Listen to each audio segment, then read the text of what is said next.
গল্পের আপু চ্যানেলে স্বাগতম। বসুন আর আরাম করুন। ৮০ মিলিয়ন বছর আগে ক্রিটেশিয়াস যুগে ডাইনোসররা যেমন পৃথিবীর অন্য অংশগুলো শাসন করত, তেমনি তারা কোরিয়ান উপদ্বীপেও আধিপত্য বিস্তার করেছিল। সেই সময় বর্তমানে যেটিকে গেওনান ইয়োসু বলা হয়, সেটি ছিল অসংখ্য ডাইনোসরের বনভূমি। এইসব প্রজাতির মধ্যে ছিল টার্বোসেরাস, যারা ছিল বনের হিংস্র শিকারী। এক মনোলোগে একটি তরুণ টার্বোসেরাস, যার নাম স্পেকলস, সে বলে যে তার জন্ম হয়েছিল পূর্ণিমার রাতে। কৌতূহলী আর খেলাধুলা পছন্দ করা স্পেকলস তার বড় ভাই ইয়মজ, 2 বোন আর মায়ের সঙ্গে বাস করে। তাদের বাসা ছিল পাহাড়ের চূড়ায়। প্রাপ্তবয়স্ক জীবনের যাত্রা। সেদিন মা তাকে শিকার মারার পদ্ধতি শেখাতে প্রস্তুত ছিলেন, কিন্তু হঠাৎ করে তাদের পায়ের নিচের মাটি চেপে ওঠে। সেটা ছিল এক বিশাল সংখ্যক ডাইনোসরের হুড়োহুড়ির ফল, যা শুরু হয়েছিল এক টিরেক্সের কারণে, সবচেয়ে ভয়ঙ্কর শিকারী, যার একটি চোখ নেই বলেই সবাই তাকে ওয়ান আই নামে ডাকে। সেই বিশৃঙ্খলার মধ্যে ছোট স্পেকলস আর তার ভাইবোনেরা দৌড়ে নিরাপদ স্থানে যাওয়ার চেষ্টা করে, কিন্তু একসময় তারা একে অপরের থেকে বিচ্ছিন্ন হয়ে যায়। তার বড় ভাই পিষে মরে কিছু ডাইনোসরের পায়ের নিচে, আর ইয়মজ 2 বোন পড়ে যায় এক খাড়া পাহাড়ের নিচে। তখনই মা এসে পৌঁছান, কিন্তু কিছু সেকেন্ড দেরে তার 4 সন্তানের মধ্যে কেবল স্পেকলসই বেঁচে থাকে।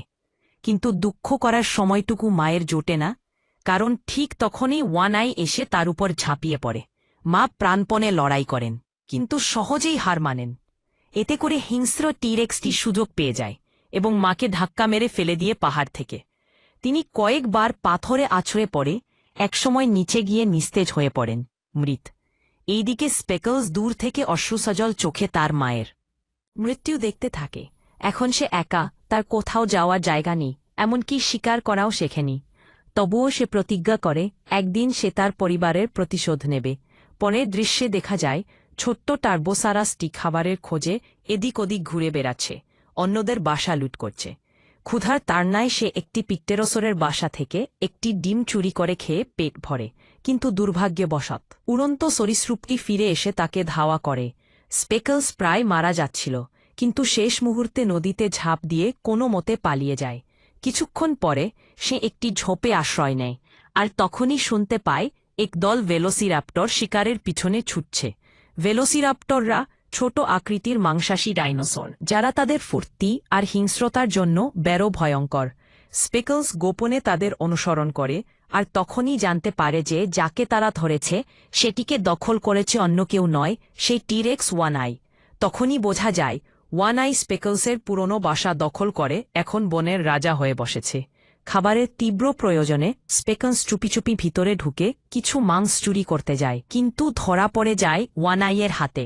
সৌভাগ্যক্রমে সে কোনো মতে পালিয়ে যায় আক্রমণের শিকার হওয়ার আগেই। এরপর সিনেমার গল্প অনেক বছর এগিয়ে যায়। স্পেকলস এখন 5 বছরে, কিন্তু এখনও সে তার পরিবারের মৃত্যুর প্রতিশোধ নেওয়ার জন্য যথেষ্ট বড় হয়নি।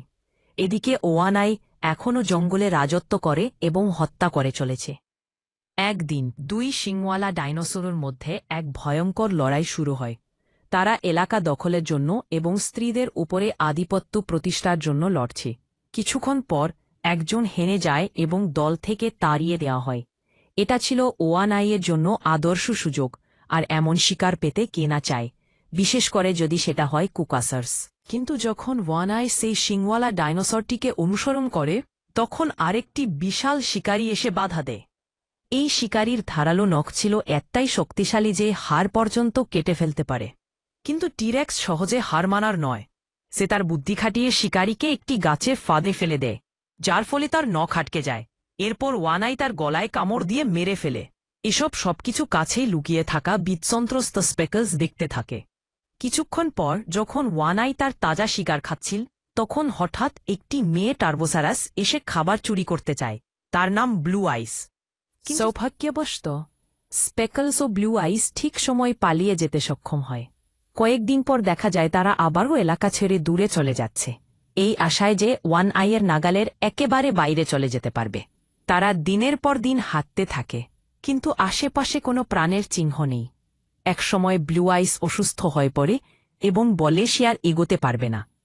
ঠিক তখনই স্পেকলস দেখতে পায় একদল বন্ধুবৎসল ডাইনোসরের পাল কোথাও যাচ্ছে। সে নিজেকে একটু উঁচু করে দেখে যে পাথুরে পাহাড়ের নিচে একটি গরম পানির ঝর্ণা রয়েছে। এই আশাটুকুই ছিল তাদের বেঁচে থাকার নতুন রশ্মি। তারা দ্রুত ঝর্ণার পানিতে গিয়ে আরাম করে বিশ্রাম নেয়। 10 বছর পর দেখা যায় তারা একটি নতুন বনভূমিতে স্থায়ীভাবে বসবাস শুরু করেছে, যেটি আগের বন থেকে অনেক দূরে। এখন স্পেকলস 20 বছর বয়সী, তরুণ এবং শক্তিশালী এক পুরুষ টার্বোসেরাস। সে খুব সহজেই শিকারকে কোণঠাসা করে মেরে ফেলতে পারে। একই সঙ্গে সে ব্লু আইসের সঙ্গে বাচ্চা জন্ম দেওয়ার জন্য প্রস্তুত। দুর্ভাগ্যজনকভাবে তাদের এই সুখ দীর্ঘস্থায়ী হয় না। একদিন আবার সেই ভয়ঙ্কর টি-রেক্স ওয়ান আই হাজির হয়। এখনও তার উদ্দেশ্য একটাই, এই জুটিকে চিরতরে মেরে ফেলা। সে খুব ধূর্ততার সঙ্গে উপর থেকে একটি পাথর ছুঁড়ে মারে, আর স্প্যাকলস ব্লু আইসকে বাঁচাতে গিয়ে সমুদ্রে ছিটকে পড়ে যায়। এরপর ওয়ান আই গর্জন করে নিচে ঝাঁপ দিয়ে এবং ব্লু আইসের উপর আক্রমণ শুরু করে। ব্লু আইস সাহসের সঙ্গে প্রতিরোধ করে, কিন্তু সেটাও যথেষ্ট হয় না। ওয়ান আই শেষবারের মতো তাকে শেষ করতে গলা ধরে তোলে। ঠিক সেই সময়ে স্প্যাকলস ফিরে আসে এবং তার আহত সঙ্গিনীকে রক্ষা করে। মাটিতে পড়ে থাকা ব্লু আইসকে দেখে তার মনে পড়ে যায় মায়ের হত্যার দৃশ্য। ইতিহাসের পুনরাবৃত্তি না হোক বলে সে তার সমস্ত শক্তি একত্রিত করে ওয়ান আই এর উপর ঝাঁপিয়ে পড়ে। অবাক করার মতোভাবে এক দীর্ঘ ও ক্লান্তিকর লড়াইয়ের পর সে অবশেষে ওয়ান আইকে মাটিতে ফেলে দিয়ে এবং তাকে এলাকা ছেড়ে যেতে বাধ্য করে। এটি স্প্যাকলসের জন্য বড় এক বিজয়, কারণ সে তার পুরনো শত্রুকে অবশেষে পরাজিত করতে পেরেছে। বিজয়ের পর সে তার পুরনো পরিবারের বাসা ও শিকারক্ষেত্র পুনরায় দখল করে।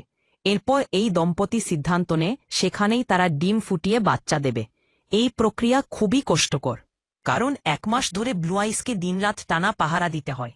ডিমগুলোর দুর্ভাগ্যক্রমে কঠিন পরিবেশের কারণে কেবল 3টি বাচ্চা বেঁচে থাকে। দুঃখজনকভাবে একটি বিশাল পাথরের বল এক শিশুর উপর পড়ে যায়। সঙ্গে সঙ্গেই সে মারা যায়। আশা করি সেটা স্পেকলস জুনিয়র ছিল না। না, এমনটা না হোক।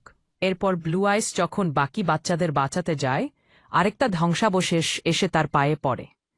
সে গুরুতর আহত হয় এবং ঠিকমতো হাঁটতেও পারে না। এরপর স্পেকলস ও তার পরিবার অন্যান্য অভিবাসী ডাইনোসরদের দলে যোগ দিয়ে, যারা প্রাকৃতিক দুর্যোগ থেকে বাঁচতে পালিয়ে যাচ্ছে। 2 সপ্তাহের যাত্রার পরও কোথাও পানি বা জীবনের কোনো চিহ্ন নেই। শুধু বিশাল এক মরু হঠাৎ করে একটি বিশাল তৃণভোজী ডাইনোসর ক্লান্তিতে মাটিতে লুটিয়ে পড়ে। সঙ্গে সঙ্গেই একদল ভেলোসিরাপ্টর তাকে ঘিরে ফেলে, যারা তাদের নতুন শিকার খেতে প্রস্তুত। এদিকে ব্লু আইসও তার আহত পায়ের কারণে আর হাঁটতে পারে না। স্প্যাকলস বুঝতে পারে তার সঙ্গিনীর ভাগ্য ওই তৃণভোজী ডাইনোসরদের মতোই হতে পারে। তাই সে তাকে উঠে দাঁড়াতে অনুরোধ করে। কিন্তু ব্লু আইস এতটাই দুর্বল হয়ে পড়েছে যে সে আর উঠতে পারে না। আর হাল ছেড়ে দিয়ে সে তখন স্প্যাকলসকে অনুরোধ করে যেন সে বাচ্চাদের নিয়ে পালিয়ে যায় এবং নিজেকে বাঁচায়। এই ফাঁকে ভেলোসিরাপ্টরেরা ব্লু আইসের দুর্বলতা বুঝে ফেলে এবং তাকেই পরবর্তী শিকার হিসেবে টার্গেট করে। স্প্যাকলস দাঁতে দাঁত চেপে লড়াই করে, কয়েকটি ভেলোসিরাপ্টর মেরেও ফেলে, কিন্তু প্রতিটি মুহূর্তে সে আরও ক্লান্ত হয়ে পড়ে। পরিস্থিতি আরও খারাপ হয় যখন ভেলোসিরাপ্টররা স্প্যাকেলেসের 2 শিশুকেও লক্ষ্যে নিয়ে তাড়া করতে শুরু করে। এদিকে ব্লু আইস এতটাই দুর্বল হয়ে পড়ে যে সে নিঃশ্বাস নিতেও পারে না।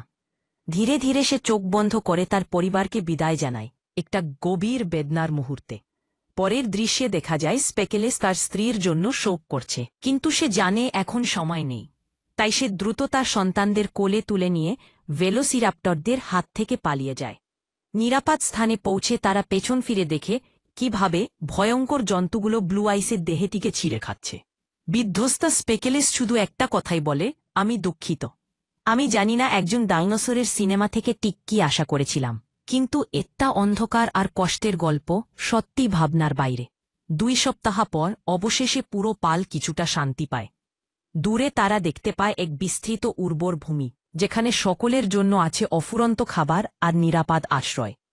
তবে সেই সবুজ স্বর্গে পৌঁছানোর পথ খুবই বিপজ্জনক। তাদের পার হতে হবে এক সরু প্রান্ত দিয়ে যা পাহাড় ঘিরে রয়েছে, আর নিচে বিশাল এক গভীর সমুদ্র। তা সত্ত্বেও পুরো পাল স্প্যাকলস ও তার 2 সন্তান সহ ধীরে ধীরে সামনে এগিয়ে যায়, এই আশায় যে তারা এক নতুন জীবনের সূচনা করতে পারবে। এই সময় আমরা দেখতে পাই ওয়ান আই একটি পাহাড়ের ওপর থেকে সতর্কতার সঙ্গে পুরো পালকে পর্যবেক্ষণ করছে। যেখানে স্প্যাকলস ও তার সন্তানরা সরু পথে হাঁটছে, হঠাৎ করেই একটি ডাইনোসরের হুড়োহুড়ি তাদের দিকে ছুটে আসে। এটি স্পেকলসের শৈশবের স্মৃতি জাগিয়ে তোলে, যখন একটি একই রকম হুড়োহুড়ি তার ভাইবানদের মৃত্যু ডেকে এনেছিল। আর অবাক হয়ে সে আবারও ওয়ান আই এর মুখোমুখি হয়, যাকে একই প্রাকৃতিক দুর্যোগ তাড়িয়ে দিয়েছিল। তখন প্রকাশ পায় যে আগের মতোই ওয়ান আই এই হুড়োহুড়ির সূচনা করেছে। স্পেকলস ও তার পরিবারের ওপর হঠাৎ আক্রমণ চালানোর জন্য দুই বিশাল প্রাণী আবার মুখোমুখি হয় এক শক্তিশালী লড়াইয়ে। যখন ওয়ান আই হাঁটতে শুরু করে, তখন সে স্পেকলসের সন্তানদের শিকার করার সিদ্ধান্ত নেয়। স্পেকলস তার সন্তানদের বাঁচানোর জন্য সমস্ত চেষ্টা করে, কিন্তু দুর্ভাগ্যবশত তাদের একজন মারা যায়। প্রতিশোধের আবেগে পরিপূর্ণ স্পেকলস ওয়ান আই এর ওপর ঝাঁপিয়ে পড়ে এবং তাকে মাটিতে আঁচড়ে ফেলে। তবে সহিষ্ণু টিরেক্স আবার উঠে দাঁড়ায় এবং স্পেকলস জুনিয়রকে একটি পাহাড়ের ধারে ফেলে সমুদ্রে পড়িয়ে দেয়। না, স্পেকলস জুনিয়র না, ওয়ান আই অবশ্যই তার দাম দেবে। এরপর সে স্পেকলসকে এমনভাবে কোণঠাসা করতে শুরু করে যেমনটি সে তার মায়ের সঙ্গে করেছিল। কিন্তু আমাদের নায়ক টার্বোসারাস পাল্টা আক্রমণ চালিয়ে টিরেক্সকে পাহাড় থেকে ফেলে দিয়ে। এরপর সে নিচে তাকায় এবং দেখে তার ছেলে এখনও বেঁচে আছে, সাহায্যের জন্য চিৎকার করছে। একই সময়ে সে দেখতে পায় ওয়ান আই জীবিত আছে এবং সন্তানের দিকে এগিয়ে আসছে। এই দৃশ্য স্পেকলসকে ভয় দেখায়, তাই সে দ্রুত ঝাঁপিয়ে পড়ে সমুদ্রে তার শেষ বেঁচে থাকা ছেলেকে রক্ষা করার জন্য। এই সময়ে আমরা দেখি ছোট ছেলেটি পানির নিচে থাকা ডুবোয়া লাকড়ির ওপর ঝুলে তার জীবন বাঁচাচ্ছে। ঠিক যখন ওয়ান আই তাকে ধরতে যাচ্ছিল, স্পেকলস পিছন থেকে হঠাৎ আক্রমণ করে। দুজনে আবারও ঝগড়া শুরু করে, যার ফলে তারা দুজনেই আহত হয়। পানিতে রক্তের গন্ধ পেয়ে আমরা দেখি দুটি জলজর ডাইনোসর, যাদের টাইলোসারাস বলা হয়, তাদের দিকে এগিয়ে আসছে। স্পেকলস এটা বুঝতে পারে এবং তার ছেলের কথা চিন্তা করে, যে একা এবং পানিতে দুর্বল অবস্থায় আছে। সমুদ্রের মধ্যে দীর্ঘ লড়াইয়ের পর অবশেষে সে ওয়ান আইকে পরাস্ত করে এবং তাকে টাইলোসারাসের দিকে ফেলে দিয়ে। এর ফলে সেই হিংস্র টিরেক্স চিরতরে মারা যায়। কিছুক্ষণ পর স্পেকলস তার ছেলের সঙ্গে পুনর্মিলন ঘটে এবং দূরের সেই সবুজ ওয়াসিসের দিকে রওনা হয়। পথটি অনেক দীর্ঘ এবং ক্লান্তিকর, কিন্তু সে হাল ছাড়তে চায় না। দুর্ভাগ্যবশত কয়েক ঘণ্টা পর তার চোখে ক্লান্ত হয় ধীরে ধীরে বন্ধ হয়ে আসে। এমন সময় মনে হয় যেন পিতা ছেলে দুজনেই মারা গিয়েছে। পরের দৃশ্যে জানা যায় তারা যেভাবে হোক তটবন্দর পর্যন্ত পৌঁছে গেছে।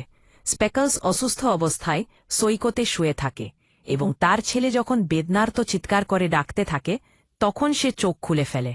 শেষ মনোলগে স্পেকলস তার ছেলের জন্য শান্তি ও সুখময় জীবন কামনা করে এই নতুন উর্বর জঙ্গলে।